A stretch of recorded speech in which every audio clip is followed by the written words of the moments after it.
Hey, what's up, everybody? What's going on? This is Gabriel Daniels here, and today I will be interviewing Joanna Smith. Joanna, how are you? It's been too long. I know. How are you? I am well. It is so great to see you on today. Yeah, it's good to see you too.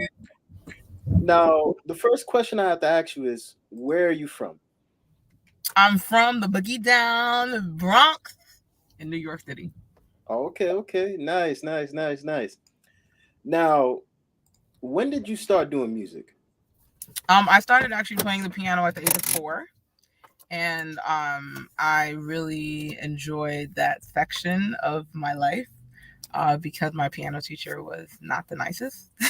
She was very strict, and I remember actually when I started playing the piano, I could not make the letter G properly. And she was very upset with my mom and said, "Why are you bringing her here?" And my mom was like, "No, she'll be okay." And so I remember working on that at the age of 4, the tender age of 4, learning how to play. So that was kind of my introduction, I would say, to official music lessons, if you will. Oh, wow. Wow. Let me see. Okay, good. That's nice. Wow. All right, so who supported you when you decided to become a musician? Oh, really? I would say my parents and the churches. When I started playing, officially, I would say for church, I might have been maybe around 12 years old. I started playing at South Bronx SDA, and that was the church my aunt used to go to. And I remember I had learned how to play by sheet music only, right? So I could only read like the hymnal or sheet music that was put in front of me. I didn't know how to play by ear. Mhm. And the thing is, when you are playing for a congregation, especially when you're younger, they will often raise a song or something of the sort without you being able to start the song. So that was definitely something that I had to kind of learn. I had to learn how to play the by ear. So I kind of got thrown in. Uh, my dad would always just say, "You'll figure it out," and I just had to learn how to play by ear by, listening to them sing and then going along with it. So for me, that was always a little scary, but I appreciated the churches for being so supportive. And I think that was a year. The next year, so in the next span of a year, I learned how to play by ear because of my work with them. And there were spaces where it wasn't so glorious. There were some wrong notes that were played. There were some chords that I was still trying to figure out, but they were very gracious with me. And so I was able to perfect my craft there. And then my parents, my mom, of course. I remember her telling my piano teacher, like, it's time for her to learn to play hymns now. Like she's Mm. been, it's time for her to play from the hymnal now. Like she's been playing, all this other stuff, but now we need her to be able to play for Wednesday night meeting, or we need her to be able to play for the church. So my mom was very, you know, uh, very focused on that, and then my dad's focus was more of me then playing the executing part, like playing for the churches and then, figuring out even the stuff that I didn't think I knew. Also, I would say, support on all three of those um, areas is kind of really what helped me to be where I am today. Okay. Now, at what age did you um did you start learning how to play by ear again? Was it four I would or say later? no. When I was around 12, and that was just me kind of being thrown in the water, and that's it. I see. Yeah. Now, what would you say are the pros and cons of being a professional musician? What have you personally gone through? I think some of the pros of being a professional musician is number one, being able to go anywhere in the world, and being able to sit down. Well, for me, it's two major things. I would say piano is one, be able to go anywhere and play. I've been able to play for cotillions, for presidents of civil engineering programs and conferences. I've been able to play for a four-star general out in Stuttgart, Germany. You know, Wow. doing internships, and so people will always remember you because you were able to introduce music, uh, something that maybe everyone else is not as skilled in doing. So for me, I always thought like, yeah, everybody plays an instrument, everybody can sing. It's like, no, they can't. you know, really art. And so those are some of the pros within the professional space. Being able to play for funerals, for weddings, for parties, for friends, just to cheer somebody up. Recently, I'll actually share this one experience. I went out to a roller skating event. I'm an avid roller skater, and Right. I was there really to find someone to teach some other lessons that I'm doing because there's supposed to be a skate event coming up soon, actually. And I needed some more people to teach lessons because I'm going to have about 30 kids there. And I met this guy who was there and we started talking. And then he was like, yeah, I'm a civil engineer. And I was like, cool.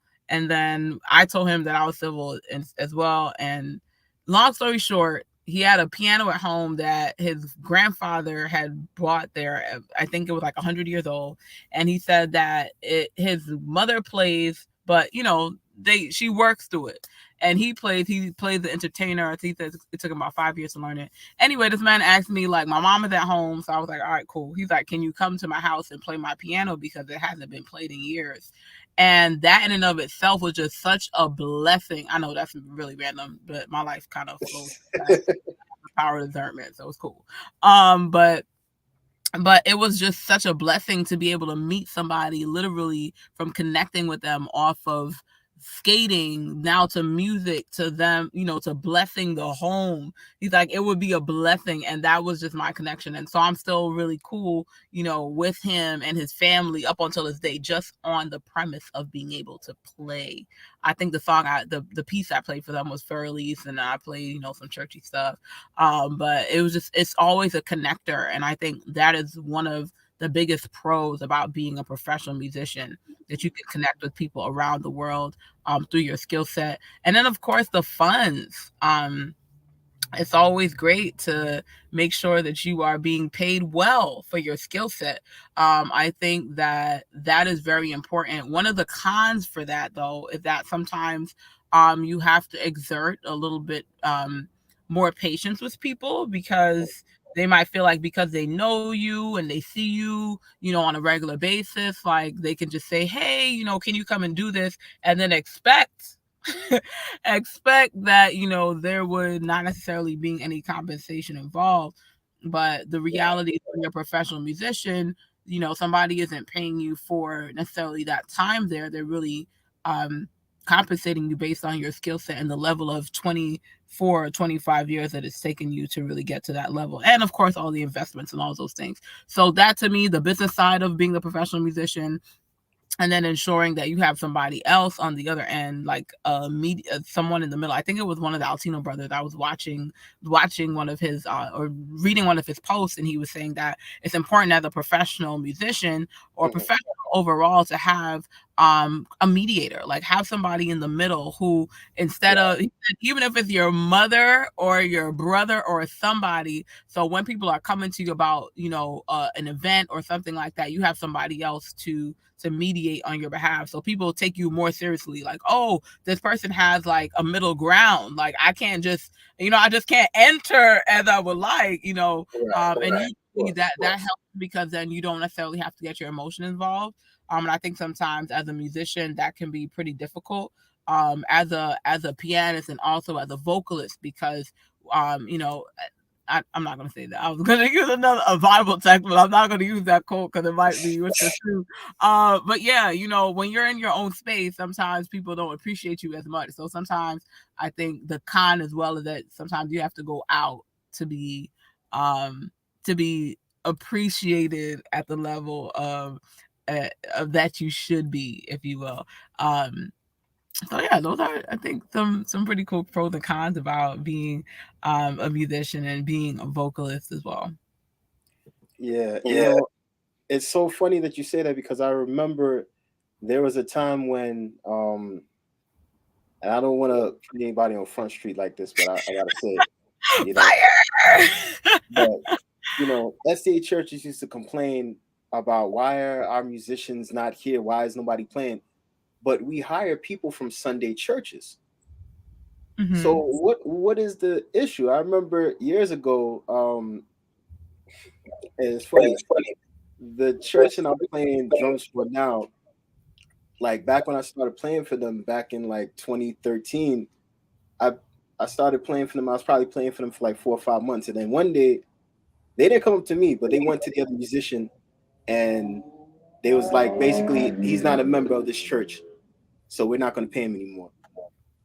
And I'm like, what? So the day I was supposed to get paid, the treasurer was like, oh, so did what's the name tell you? I'm like, yeah. He's like, oh, okay, good, and walked away. And I'm like, what? I'm like, what? Oh my goodness. But you see that right there, that and back then I was 22 years old, so I didn't really know how to speak up about things like that. Now that I'm older, you know, and with everything that has happened with the pandemic, I'm appreciated a little bit more, and it's a blessing. But the thing is, a lot of churches do not see the value in their musicians, especially when it comes to the praise and worship side, because there's a difference between a full-fledged praise team with a bass player, drummer, maybe saxophonist, organist, keyboardist. There's a Hmm. difference between that and just two elders singing the wrong notes and trying to get through it. You know what I mean? But I totally, yep. I was thinking about something that you said. You said something about singing as a musician because we really think that that's not important as an aspect. Like we know people that play keys and stuff like that, but it's another thing to play keys and sing. So if you could, could you go a little bit into that for the people that are watching? Yeah, I think when you think about being a musician, there is a musicality on different fronts. So I like to always think in, I guess, drawings, and so I think about like a Venn diagram, like musician, and then I think like pianist, and then like drummer, horns, guitarist, and then I also think vocalist, because vocalists sometimes they majority of them also do play that usually have perfect pitch. Mhm. If you don't know what perfect pitch is, it means like somebody can sing a note or play a note and you Of know course. exactly what that is. Like, oh, I don't know what that is, so I'm not gonna call that note. But you can hear it and you will know exactly what it is. Relative pitch is now I go to a piano and maybe play C and That then was I'd be able to deviation. sing. Okay, thank you. Uh, yeah, okay, I don't have perfect pitch. So the relative pitch is now like, you play it and then you be able to say, okay, well, I'm here on this scale or whichever. So I think that, it's important to recognize that especially great singers or good singers, whichever, they also have a level of musicality that's important to the sound and to how things how smoothly things are happening and how people can perfect their parts while they are singing, and that is very important to recognize, because if you don't have that and you can tell the difference between someone who doesn't get it, who doesn't necessarily understand, or who may not be as musically inclined Right. as a vocalist on the musician front versus somebody who is, right. And usually as a vocalist, there are different spaces of that too, where they might be a composer. They can hear things and then they can like blend them together, or there are people that know how to blend songs, or create medleys that the syncopation is different, as it's moving. Maybe the timing is moving from 6/8 to 4/4, or maybe you put a 4/4 song in 6/8. Like those are Yeah. musicality parts Yeah. of being a vocalist, that yeah, they may not necessarily be able to play an instrument, but it adds so much to, say, your music set or your praise and worship set, or just the way that someone thinks, in terms of how they are fusing or even taking apart, like analyzing or synthesizing this piece of music, or the song. And I just wanted to also add, you spoke about how people support. My father, when my father had me go to play at his church, well, I played at South Bronx and I also played at the church that he used to attend. My father used to pay me $20 every service. I'll never forget that. Um, Wow. and I mean, it was $20, but it didn't matter because my father did not have to then take out his own pocket after he already invested in my capacity as a musician, right?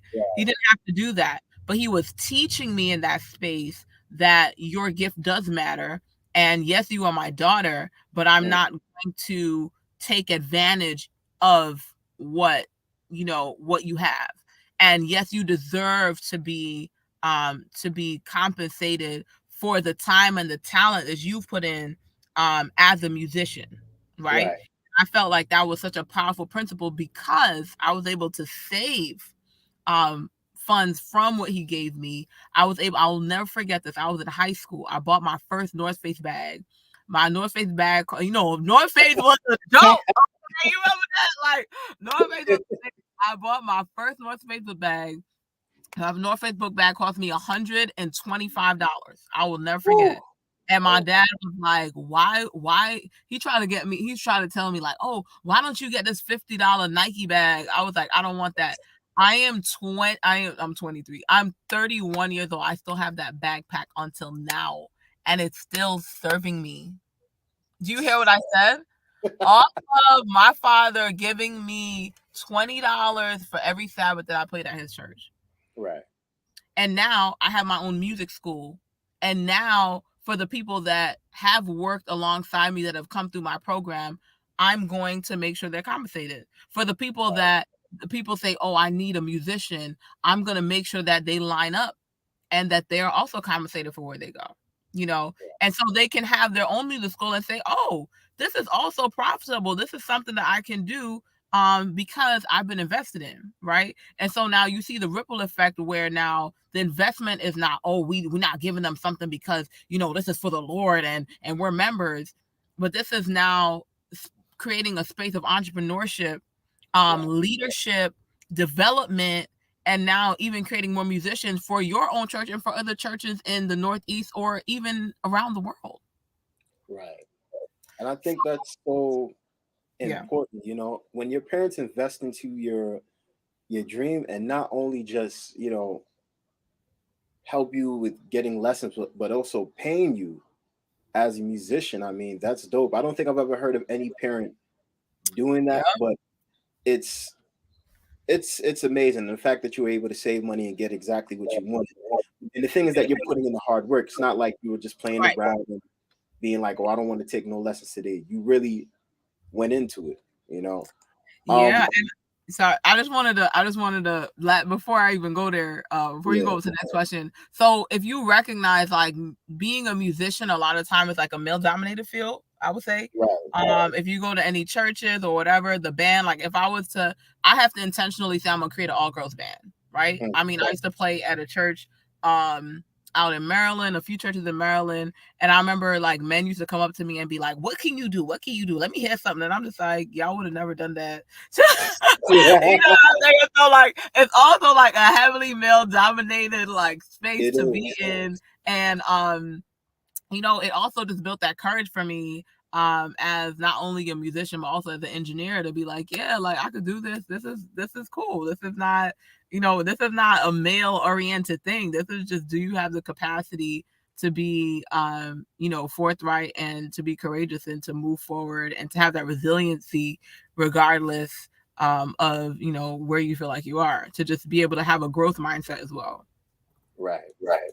And then speaking of having and speaking of this music thing being the male dominated like industry type thing, it is true because I've never seen a female drummer within any of our churches. And I know there are probably some. It's just that you don't see them widespread. I do know that there's like two bass players that are Yes. from Queens, and the other one, I'm not sure if she's from Brooklyn, but I've the crazy thing is that they both can rip on bass and they Uh, got vocals. all at the same time, and Oh yeah. I'm I know like, exactly who you're talking about too. I mean, I don't know if we could shout him out on here, but yeah, I know who you're talking about. Okay, and everybody else watching this interview who is a part of that circle will also know, so it makes sense. Hmm. yeah. So, I've seen you talking about STEM. Like, what motivated you to start your own program for students? So in 2018, I received this vision. I'll never forget. About blending music and mathematics. And I remember crying about it for like 2 weeks. I was like, wow, God, you really decided that this is what you wanted to do with me. And eventually I had a mentor who was a life coach, and he was telling me, like, that he was like, you're gonna have to give something up for this, right? Like, because you're gonna need to do this like full time right now, in order to make this move to next level.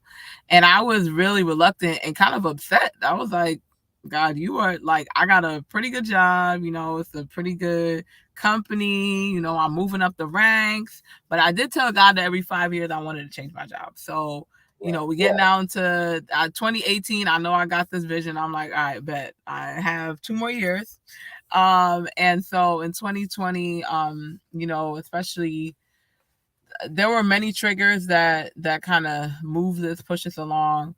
But one major thing was being in the field for, and it wasn't only 5 years. I mean, I was working with the company for 5 years, but I had done internships, and so maybe 5 years prior to that as well. So maybe about, I'd say about 10, 12 years in the industry. Or longer than that, because in 2008 I was in Mexico building like second stories of church buildings and stuff like that. So, and like this was during high school, so like I knew what I wanted to be. So during the industry, it was just kind of moving forward. But I think the major thing here was I started to see how the music and math really appealed to our culture and our demographic, because music within our culture is innate. I, that, that's how I feel. Maybe some statistics need to be drawn on that, but from what I've seen, like if we sing or if we tap our feet or if we introduce anything with music, people are able to, people put lyrics um or or math problems or I don't know, numbers to a song, and usually it sticks that way. And so I said, you know what, if I can blend these two together, then maybe, just maybe, I'll have more students be more interested in the sciences, because they see how it's applicable to their lives and how they can use it. And so that was one part that really moved me to put this together. And so what we do through Daily Smith STEM, which is my non for profit, or our non for profit rather, because it can't be mine. I'm just the founder. The public is really who benefits from this. But the program has been designed to incorporate music and math. Where students, I'm working alongside Northwestern University right now as well, with a program called TunePad. One of my friends from Morgan, who graduated with me in 2013. He is doing his doctorate right now at Northwestern. And so he's basically fusing music and math together. So the students code music using Python, which is, a coding language that really stretches um, across the board, very universal language overall. And so that, and as well as coding with Scratch, which is the MIT program, where students are doing robotics and putting the code to that, as well as music, and just understanding when you code, there's so many intricacies in terms of like, a graph, and if things are going to the right or to the left, or the X or the Y coordinate, and then coordinating that within the coding system. So instead of that being intimidating, and instead of me saying like, okay, I want you to draw, an exponential graph, I want you to draw a parabola, and students are like, what and why does this even matter? Like, I want you to draw an x squared graph. I want you to draw a graph that's x minus 3, and then the parentheses, and then and then it's going. Is it going to the left? Is it diagonal? So instead of approaching math and science from that standpoint, it's like, oh, we love Legos. Like, who doesn't love Legos, right? And Right. then now we want them to move, right? So now we have to understand how to make it move. And then the way that we do that is through coding. And so the students, I really watch them like not know how to do anything and then now be like, oh, I want to code. Like and the code is on an app, so you can code, you can code while you're home, or you can code while you're there. It's so simple, it's so easy. And that was, one major aspect, I think, of STEM that really brought things to the forefront and then increased the mathematic capacity of students and how they viewed math, and then Right. their ability to do it versus to be afraid of it, but allow them to be more confident. Right. Wow. It's funny because for some reason, like lately, well, not lately, but like I guess within this past year, I've been seeing um coding being advertised specifically to African American children. And I always Mhm. thought that was it's a good thing because it's like how many of our kids actually know how to code or how to do JavaScript or other stuff like that. I remember I took a class in college called CS 100, and basically it taught me how to code. Like right now you see all of this stuff that we're doing, like just being on Facebook, pressing the click of a button. Every little button has a code. And I'm like, if people only knew the reason why it takes so long for Facebook to have an update or YouTube, it's because they're working on the coding. They're seeing which code works, they're changing it around. And it's like, even the code to make a button just to select yes or no. And I'm like, man, and had I known that that's what it took, had I known that that's what it entailed, I probably would have taken more time to get to know about that stuff. But I think that's amazing, because not a lot of kids love math, but when you make it into a way in which it's fun, where the lesson actually, they're not only learning something, but they're actually having fun at the same time. It makes it easier for them to understand the material and to get more involved in it. You know, um, I do have another question pertaining to that. When it comes to the students, are these this program like to go towards a grade in their class or something like that? No, the programs are usually extracurricular, and it's really geared to ensuring that students are being exposed to these intricate parts of STEM. So, the math and coding program that I told you about, or math and music, is just one portion of our program. We have a 6-week program that often runs in the summer, and then in the fall it runs again, so at different schools and different spaces in the New York area. So students are often doing the music and math for 2 weeks, and then we have the math and roller skating, Mhm. which I, of course, already told you this is my thing. Right. And I'm also certified to teach roller skating, so we do that portion, and then we do the mechanics and the physics part. That's the impact, really, of the roller skating program, where students are able to understand the anatomy of the skate. They're able to understand the diameter, friction, impulse, Wow. momentum. So um, these major variables in physics that may seem difficult if somebody asks you, hey, what is friction, or how can I apply friction, or how is friction applied, in daily life. The students are Right. able to do experiments and also do the mechanics and create their own skates and take it apart and put it back together again, while understanding like how the drawings work, Right. the sketches for the anatomy, and then also understanding um, how the materials work, because materials are also a major contributor to your skate and how it actually functions. Right. So that's another 2-week program, and then the next 2-week program is negotiation and mathematics. So I went to Yale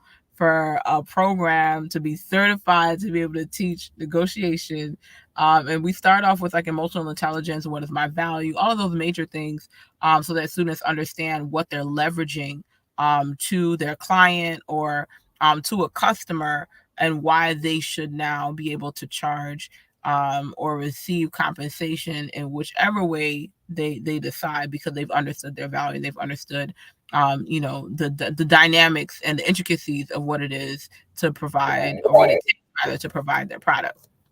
So that's just a little bit of how the program works. And when I tell people about it, it's like, whoa, I've never had a program like that. I'm like, I know. That's why we have it, right? It's not for us to replicate it, it's for us to create something new. And so when students come out the program, they are so much more confident in their math and science. They're so much more confident in themselves because of who they are now and what they've learned and their value. And then they go to school and they often are a math grade ahead than their normal grade, which is very important, because I remember when I was in honors, when I came into was it middle school, I was already in algebra 2 in 8th grade, which usually you'd be in algebra 1. And so that helped me to move forward, into like honors geometry and all these other intricate classes that would have been technically difficult if I did not, and if I was not exposed, didn't have that background, right? So engineering, people are like, oh, you took calculus 3. I'm like, yeah, like what's the problem? You know what I mean? So I really, my thing is to be able to create that legacy for the students that also come through our program, that they will also be comfortable, in the STEM field. Okay, good, good. And it also creates a safe space where children feel empowered to Yes, do any and everything. perfect word. Mhm. There was something that I was thinking about. The fact that you're a musician, not just a regular musician, but a musician that is within the church. Would you say that your faith plays a role into how you do your music? When you say my faith, you mean my trust in God, or I guess your relationship with God. How does that play a role in your musicianship? I'll put it that way.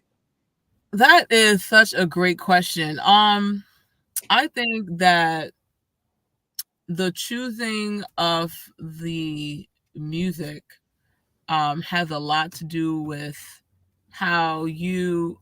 Uh oh, Lord Jesus, what happened? I'm Why did still, Gabriel? I'm still here. I'm still here.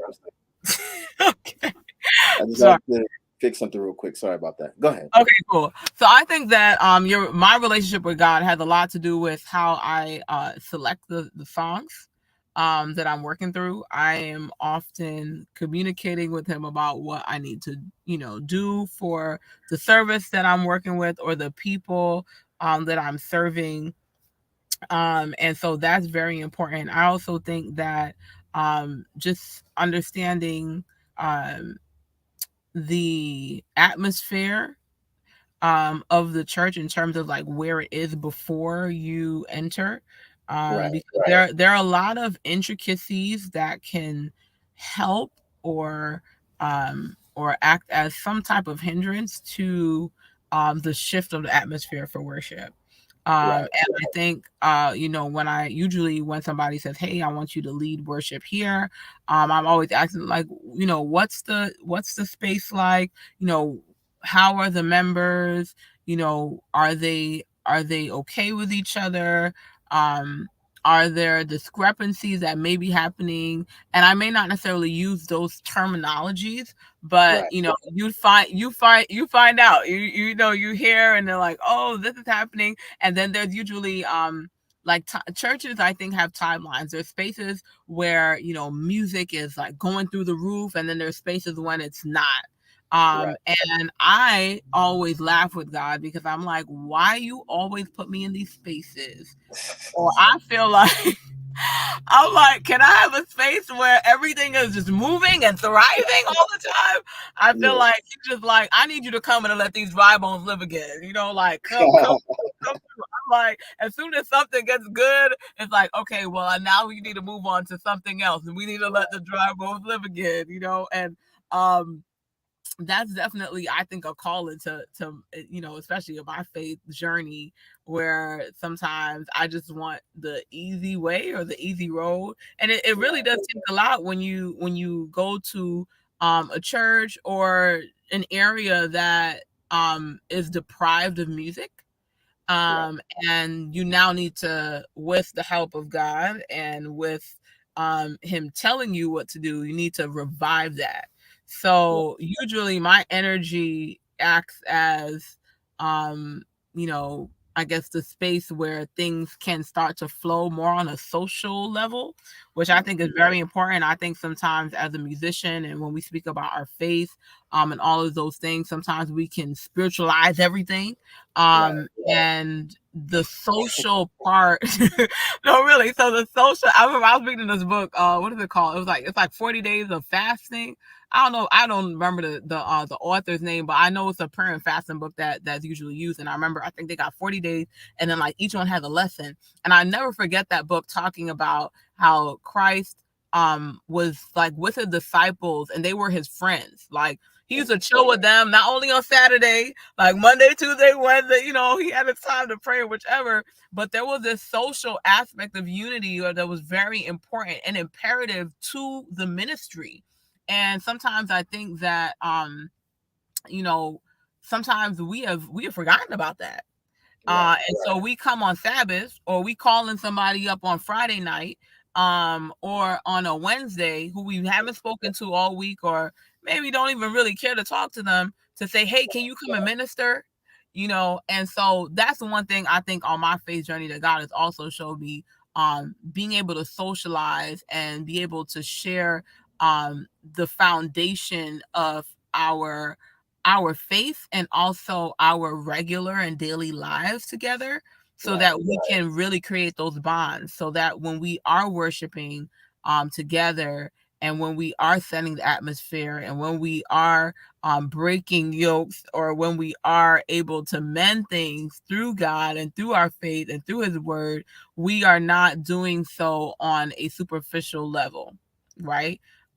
Because those the and you will see the atmosphere of churches change when people bond together. And so the social part of the faith journey is also as important as the spiritual part. I totally agree. I was and I want to say that this was like maybe 3 or 4 months ago. I was watching an episode of The Artist Speaks with Hannah Love, and I believe that she had a guest on there that was talking about the praise and worship service and how the pastor was just like, no, this is how we're going to do it in here. This is how the music's supposed to be. Imagine how many people hinder the spirit of God from coming into a church atmosphere because they're used to doing things a certain way.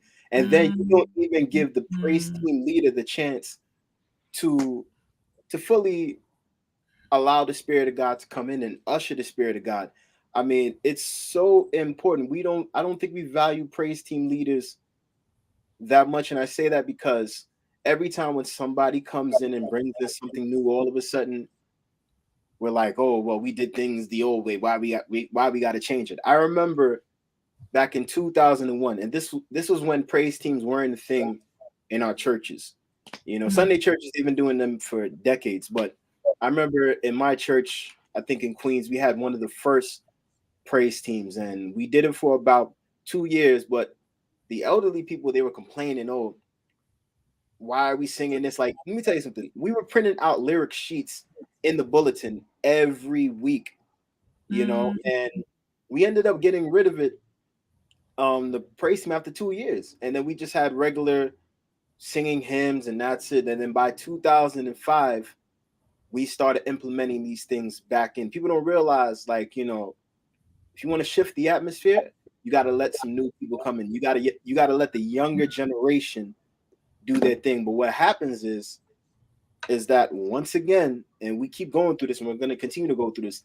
The older generation does not want to let go. They still want to hold on to that torch. They still want to hold on to that microphone. It's like, listen, it's time to let it go. I'm not saying that you can't do your thing sometimes, but allow somebody else to come in. Like show the young people some love because we're really trying to invoke the spirit of God in here.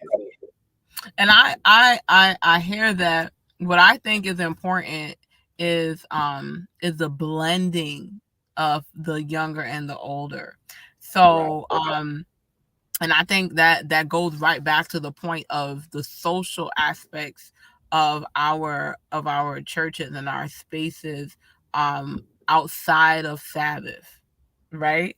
Right. Because I think that upon hanging out with and bonding with or visiting or calling or texting some Mm. of and that being a mutual thing, not just one person, I think that would definitely help to heal some of um the the broken pieces or this torch having and holding on to that Right. we may have. And I laugh at myself because sometimes I'm like this young person, but I also have like an older soul, and so I like a blend of both. I have somebody in my life who's 100 years old.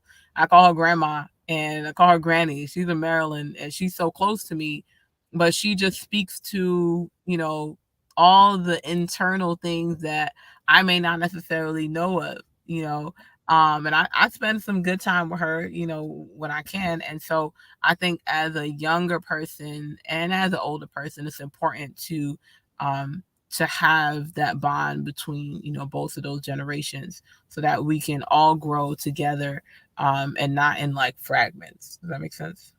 Yeah, no, it totally it totally does because, there was a you know what? You hit the mark on a lot of things just in this question alone. And it's so funny when you come into a brand new church that's not used to having music, that's not used to having all of this everybody come on, let's get up, let's sing. You know how hard it is to get people in the congregation like, come on, sing. You just look at them and they're dead. It's like this is not a concert. Like, come on, everybody, let's sing. Let's bring the spirit of God in here. It's hard. And when you're used to being in a space where things are going on, it's like every musician is on their note and the whole church is, involved. It's like it's great. And then when God is like, okay, I'm ready to move you somewhere else now. You're ready to be elevated. You're like, but God, this isn't what I wanted. It's not about what Mhm. you want. Come It's on now. about what I need you to do because these people Mhm. need something new.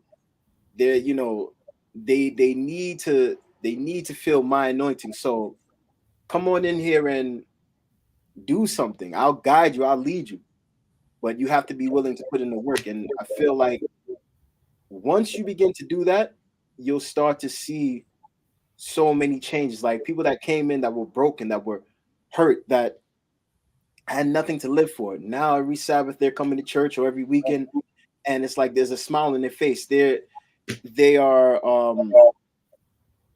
what's the word I want to say? Not used, but they're looking forward to that Yes. praise and worship Oh session. yes.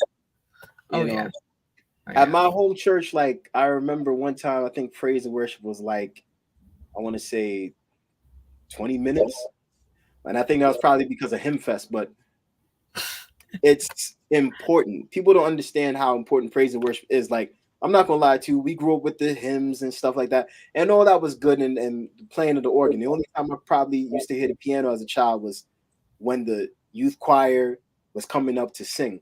But other than that, yeah, it's important, that the person that's coming in to these spaces that they fully have God's anointing on them. And I say that because it's like you don't want to come into a space where you figure everybody else is going to do the work, and the only thing you have to do is just play and sing. That's it. Otherwise, Mm, it's just going to be a regular job. You go in, yeah, how can I help you? And you go home at the end of the day. No, it's a different type of thing. You got to go in with a spirit of like, all right, God, I'm trusting in you. Just use me mm, however you want to use me so that we can bring some people in here. And I feel like that's the difference.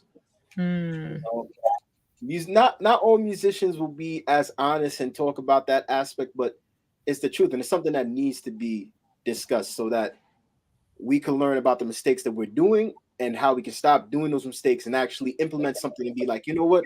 Let's try this. Let's see how we can make things better. Well, yeah. So, I agree. No, that's powerful. And yeah, I think that's the whole thing. We are working through the Spirit of God to make things better. We are working towards unity and we are working to ensure that, when people leave, the atmosphere is changed and things are shifted in their lives. And I can't remember the exact quote, but every we gonna talk about, they call them Auntie Ellen. Auntie Ellen speaks about how Mm. music is so vital. Um, Auntie Ellen, right? Music is as vital as prayer. I have to find it. I can't remember exactly where it is, but I remember reading it when I had to do my GNYC music course, and I was like, man, whoever thought about this? Because it's really lifting your heart heavenward, and Right. your mind and your body, and that's where we want to go, right? And even today, we were out at I think Hartford, is New Haven. They're doing also a ministry series right now, and I'm telling you, when praise and worship was done, it was just like, wow. You could feel the shift, and you could feel that people needed that so much. Right. Music is a powerful tool. It really, really is. And it's really, to be used accordingly, in tandem with the worship service, and also to really change and move hearts, for God. Right. God, I be lifted up, I will draw all men. And so, through the channel of music, that is the ideal, and that's what we're doing. Right. I'm going to say one more thing and then I'll move on to the next question. But I remember, and there was a particular time when we didn't have drums. You know, you know how people feel about that. People are still sensitive. People Oh, still are like that, yeah. yeah. People think, oh, drums are demonic. But then you read in the Bible timbrels and dance and all this stuff. So what did you think these guys were doing? Like they were doing the whole like symbols like and all this stuff. Like God loves praise. Why would you think that God does not want praise? Like, because the thing is that if that's the case, then you can consider the piano, the saxophone, the bass guitar, keyboard, anything else. You can consider these things demonic then. So how is it that the drums are demonic because they are a percussion instrument, but nothing else is? Nothing else is. That never made sense to me. And there's also another thing. Our conferences are different. If you go to GC, they don't do any of that. You know, they stick to the old school. Oh, really? We I haven't been to. Oh, but yeah. Yeah, they stick to that method, and that's okay. Like over here, you know, for those that are part of, you know, the NEC or the or greater, we rock with drums. We're more of, I guess, contemporary gospel, but other people like to keep it traditional, conservative, and that's okay, you know. And we know it's two different conferences. It's mostly, you have over here it's black, over there it's white. I mean, I'm a, there's some black in there, but it's it's you'll have to go and try to search and try to find. But so I mean, when it comes to doing music in church, I feel like as long as those instruments are dedicated towards God and they're prayed over, there's nothing that you can say that will negate the purpose that it's intended for. That's why whenever a new keyboard or organ comes in, what's the first thing that a pastor does? They pray over it. There's no way you're not going to have an instrument in your church and not pray over it and have it be consecrated for that use. And I feel like people miss that part. But mm, I'm going to go on to the next question. Um, what is the most important thing for young musicians to understand? I think that the attitude of musicians, especially young musicians, is very, very important, when dealing with people, when dealing with clients. Um, I I see that at times there is a space of, or an attitude of kind of being hasty, Hmm. at times, where, and I've experienced it, just speaking about one of the major things that I've seen, and I've even seen memes on this and videos on this on the internet, wherein musicians will be called in for a service or asked, for a certain time span. And sometimes they may come in earlier than the selected time or the requested time, or they may come in later, whichever. However, Mm. I've seen on a regular basis that musicians are leaving before the time the service ends and demanding the same pay that they would have received Mm-mm. upon fulfilling the contract or the ask of the duration of time. This I have seen on a regular basis, and this is crazy. Okay. The level of audacity and, Right, um, you know, I'm at a loss for words right now, but it definitely is something that really speaks to your integrity, your character, and your capacity to be someone of good standing. And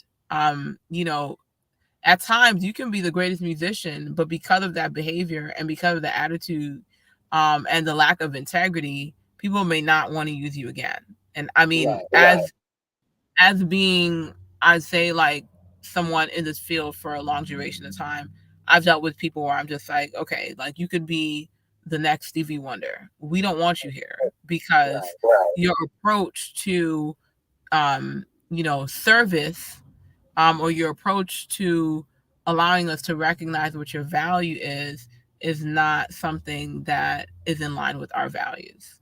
right.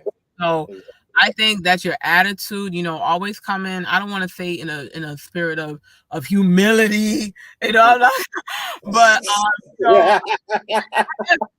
you know, but because people use that, like, but I mean, be confident about what you're doing, but also, have that attitude of meekness as well as you're coming in, that you are Right, here to serve, and you're also here to be professional, and you're also here to give the clients and the service um what is due it in the best way possible. And so you want to be your best at what you're doing, and that also does include not only your skill set of being able to play, but also of your capacity to meet the need and the contract, the time, the duration that also has been due you. right, So just being on haste to get to, and that's another thing. Oh, it's a gig, I need to, like, no, that's not the way that you approach that's right, not the way that you approach people, and that's not the way that you approach especially something that's ongoing, or even if it's a one time event. But you want to make sure that people can call your name and really say, okay, well, this person is a trusted individual, versus, I don't know if I'm gonna use that person, or I don't want to use that person because they're not going to show up on time, or they're going to show up and then right, they try to leave early. And so that, I think, attitude is major as a musician, in terms of being able to make your name and to be known wherever you are. right. And I totally agree. You know, one of the things that churches are looking for, especially when it comes to musicians or just anybody, is someone that's reliable, dependable, someone that you know is going to get the job done, but also they know the material. Hmm. They're not going to try to walk away before their time is up. They're going to fulfill the contract because God forbid you leave a gig too early. It's like, okay, what are we going to do? Are we going to get one of our regular church members that play piano to just fill in or get somebody else? It doesn't look good because then your reputation is messed up. And so that individual that ended up referring you to that church, now someone is coming to them, or the pastor or whoever talked to them to get that thing going, they're looking at them like, hold on, wait a minute. You were the person that brought them there. I thought you said this person was reliable and dependable. Now Mm. you're and made you look bad. You put your neck on the line for them. And Mhm. now it's like you're not even dependable. So once people hear about that, all of these other churches that you felt like you were gonna have connections to, gone. Nobody wants to work with you because you're too difficult to work with. You do not Exactly. stick to the confines of the contract. Yep. You I'm want to totally say here. something?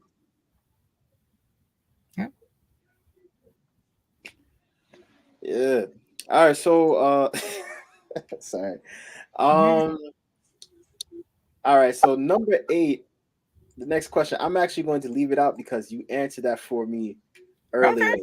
when you said you was able to not only read sheet music but you also played by ear. So we're gonna leave that question out.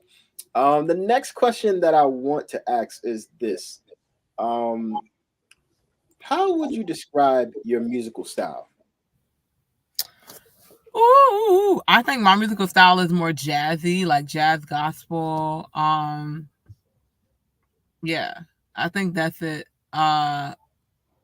Apart, like I think, somebody was talking about people and like a neo soul sound as well. So, I'm thinking about musicians that I look up to, like Badu, India, Leandria Johnson was one of my favorite gospel singers, just because, oh my gosh. Kim Burrell, very jazzy sound, another gospel musician, and vocalist, and pianist. She's also like a jazz pianist as well. Um, who else? I love John Legend. That's another soul, who also is a pianist, and he has a eclectic sound, I would call it. And then Doobie Powell, who's one of my favorite, who's also very funky, but also very jazzy, and also is a vocalist. And comes from a very musical family. So I feel like my sound is kind of a blend of all of those, and I'm excited because October 15th of 2022 is going to be my birthday. And I'm Okay, going to be okay. doing a concert All with new music. And that's also going to be also there to raise awareness for STEM. So you hear a little bit more of that coming up, if you are in the New York area. But yeah, so I think that my sound kind of transcends really jazz and gospel for the right. most part. Okay. Nice, nice, nice. I I'm looking in the comments section. I'm gonna show you this right now. Maybe you Okay. want to answer this. Okay. Did you Photoshop? Why y'all like this? Little Chief Mo 7. Don't do that. I have a virtual background. Thank you. He over here crying. That's fine. Oh Oh, man. funny. Mo, you need to be talking about the music. I'm trying to hear what you think about this music. That's what I'm trying to hear. Ask Mo what he doing. What he doing in the comments. Tell me what musical instrument he playing. Anyway, Yeah, oh my goodness. I just thought that was funny. I'm like, what type of question is that? Ah, he you must have know, been looking at it like, is that what's going on? How? yeah. I mean, it's a nice house, you know. It is What can I nice. There was actually something with a piano. That's really why I did it, but I guess they must have changed something. It's okay. say? Yeah. Mo over here. Mo, we have for music and STEM, okay? See, now we can see it full screen. Okay. Yeah, there you go. There you go. That's the piano and the side. That's why I thought it was such a cool space to be in. I'm like, oh, that's dope. Can totally got the grand out there. All right, so my last and final question. Hmm. What's one word of advice you would give to musicians that are just starting out or any musician in general? Sure. I would say, I would say, make sure that you are going through your music when you show up. Another thing with those memes, or prior to showing up, rather, I don't know if you guys seen those memes where the praise team leader or the singer is like whispering in the musician's ear, and he just like and then the musician has like an AirPod in his ear going over the music while 5 seconds before. It's not the way to go, okay? Oh my goodness. Please go over your music before practice with yourself. Some of my friends that are orators and preachers, I didn't know that they do this, but I know that they will record themselves doing their sermon for themselves and make sure they got it down, and then they will then do their sermon, at the allotted time of service. So it is for musicians. I think that being able to practice, listen to yourself, maybe you want to do some more improv over certain things. Maybe you want to, throw in some different chords. Mm. But that's always a great, that's always something that's very important to incorporate into your musicality or in your capacity as a musician to practice, Right. go over your music, know it, and then also we spoke about attitude. That was one major thing. Ensure that when you're, working alongside a client, you are showing up on time and you are also leaving on time as well, not before the time that's allotted. Be kind. Some people like to just, go there and leave, but I think that it's important for you, at least, if you're going to talk with the pastor, have a few members that or a few people in the audience. Try to make some type of friends, so Right. that as you are continuing your musical journey, people can speak to how great you are, and also you'll be able to continue growing your network through the friendship that you have. And then third, I'll say, believe in yourself and your capacity as a musician, that you really can go to whatever heights that you want. Roger Jean, I just saw his post that he just produced a song for Miranda Curtis, and that meant so much to me. What? Oh, Yeah, but he's that's amazing. he's He's crazy on the organ. This uh, man is amazing. Roger.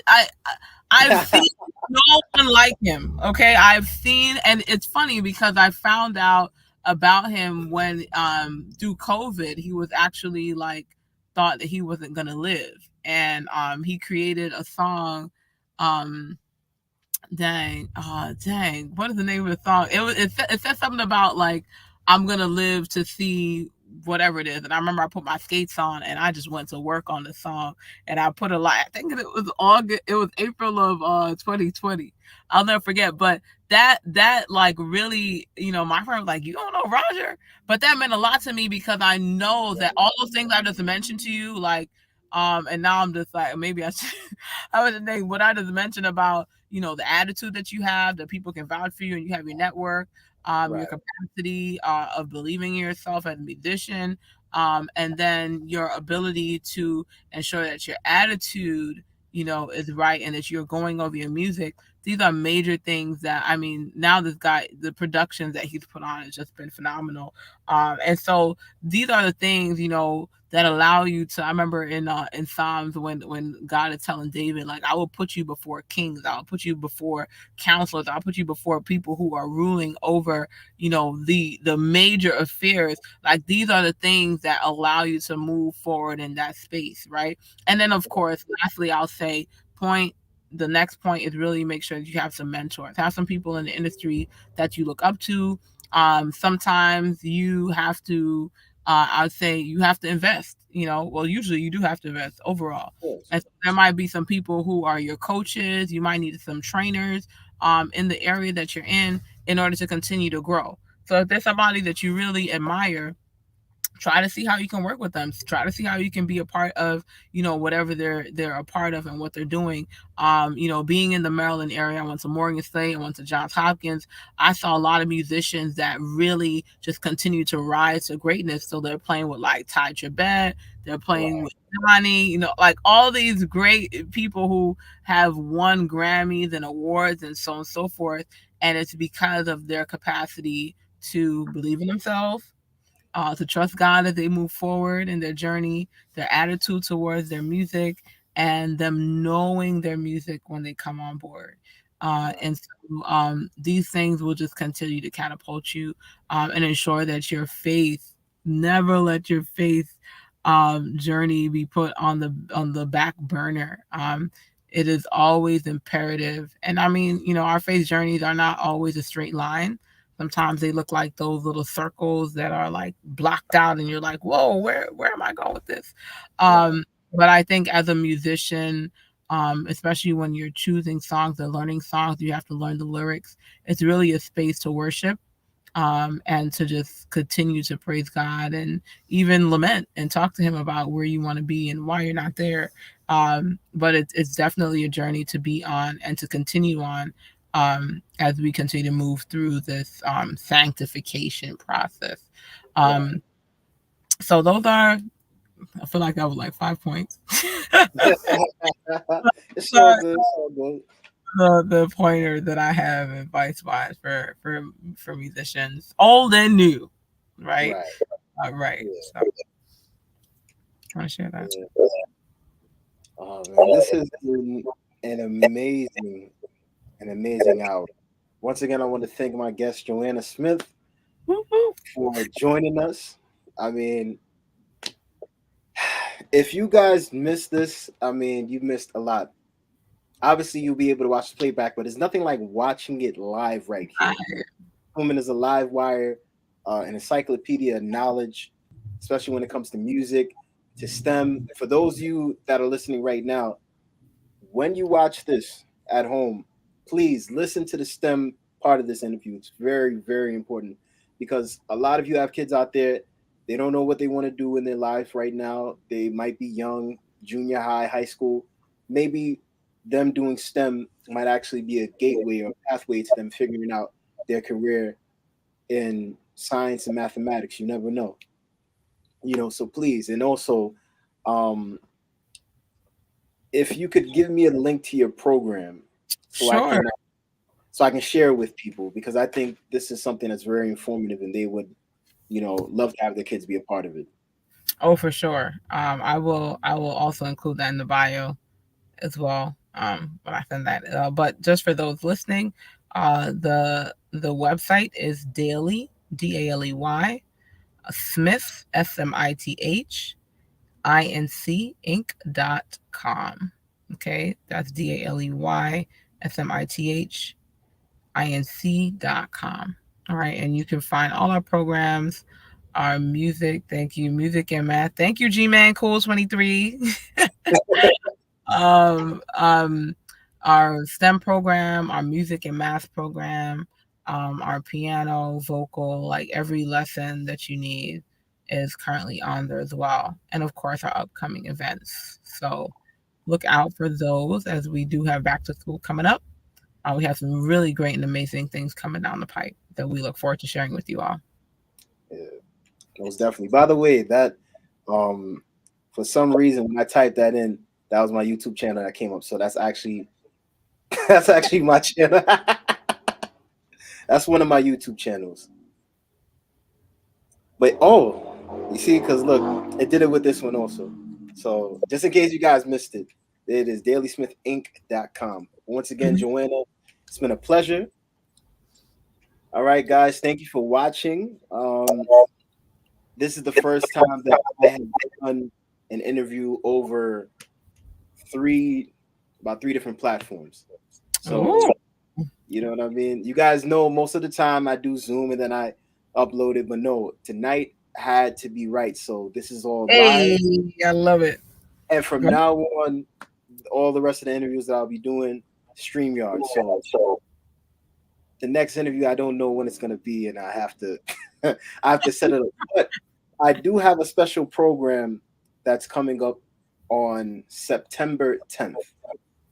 And it has to deal with men and women. I'll be having different commentators on that program, such as